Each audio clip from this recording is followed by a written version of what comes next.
Des choses que je me fais dire le plus souvent, c'est ceci. Ah, ben moi, tu sais, je suis mince ou j'ai pas de poids à perdre, fait que je suis pas à risque de diabète de type 2, fait que d'écouter tes capsules, Véro, ça sert à rien. Peut-être que c'est le cas, mais je pense qu'il y a plusieurs facteurs de risque que tu connais pas en diabète de type 2 et je veux te présenter aujourd'hui. Vaut mieux prévenir que guérir.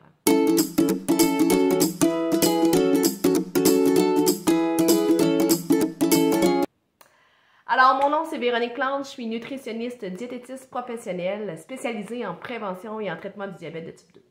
Moi, ma mission, c'est de te faire réaliser à quel point tu as un pouvoir sur ta vie, ta santé, et que tu peux réellement prévenir le diabète de type 2. On estime actuellement qu'au Québec, 60% des cas de diabète de type 2 pourraient être évités par un mode de vie plus sain.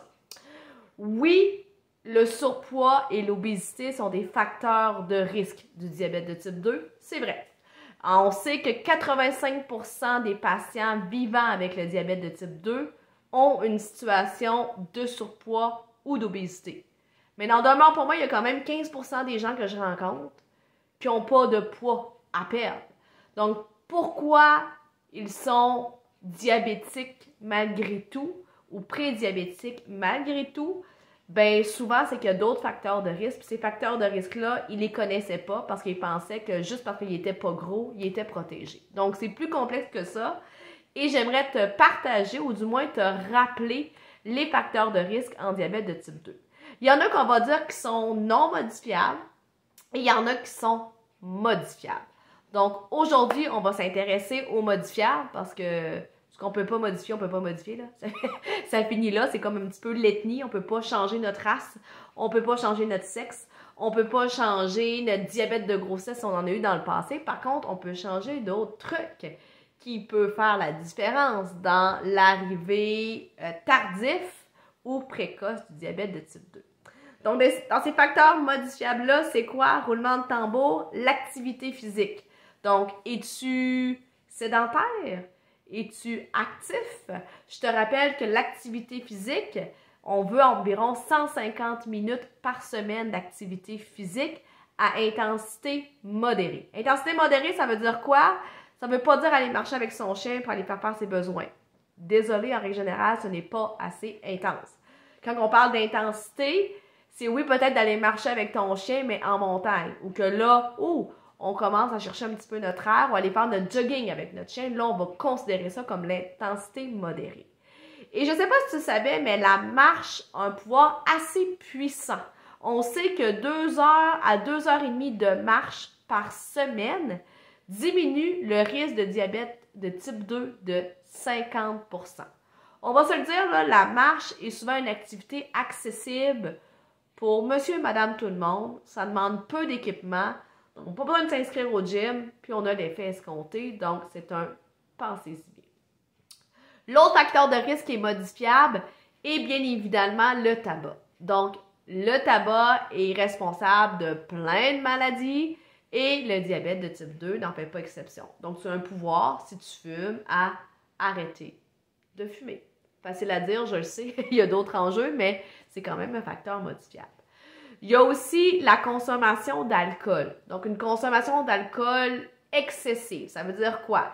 Ça veut dire au-delà de 14 consommations chez le gars par semaine et de 9 consommations chez la femme par semaine. Si c'est dépassé de façon répétée et chronique, ça devient un facteur de risque. Donc, encore une fois, tu as un contrôle sur ta consommation d'alcool. Facile à dire quand je suis assis sur ma chaise, pas toujours facile à changer, mais rappelle-toi que tu as un pouvoir sur ça. Tu peux changer le cours de l'histoire. C'est un enjeu pour toi. Il y a des ressources qui existent pour t'aider dans cette démarche-là. Et bien évidemment, le dernier point, et non le moindre, est l'alimentation.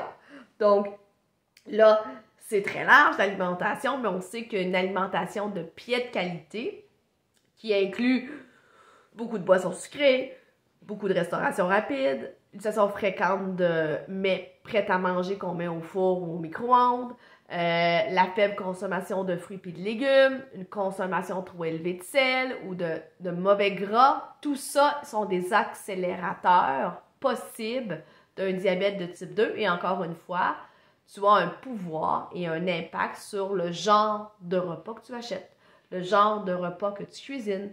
Tu as un impact sur le nombre de fois que tu vas au restaurant. Donc, quand je te dis souvent dans mes intros de présentation que tu as un pouvoir sur ta santé, ben c'est ça que ça veut dire. Puis si tu t'essayes de faire le mieux de tes connaissances et de tes compétences dans chacun de ces domaines-là, ben je te rappelle que tu peux éviter, retarder un diabète de type 2 de 60%, qui est vraiment quelque chose d'extraordinaire. Donc, la morale de cette histoire, oui, une grande proportion des personnes diabétiques sont obèses, mais ce n'est pas la majorité. Arrêtons de stigmatiser à l'égard du poids et questionnons-nous sur chacun de nos facteurs de risque, qu'est-ce qu'on peut modifier pour être le plus longtemps en santé. J'espère que tu aimes, commente, partage, abonne-toi à ma chaîne YouTube si ce n'est pas déjà fait et comme à tous les mardis, on se reparle d'un prochain sujet. Bye!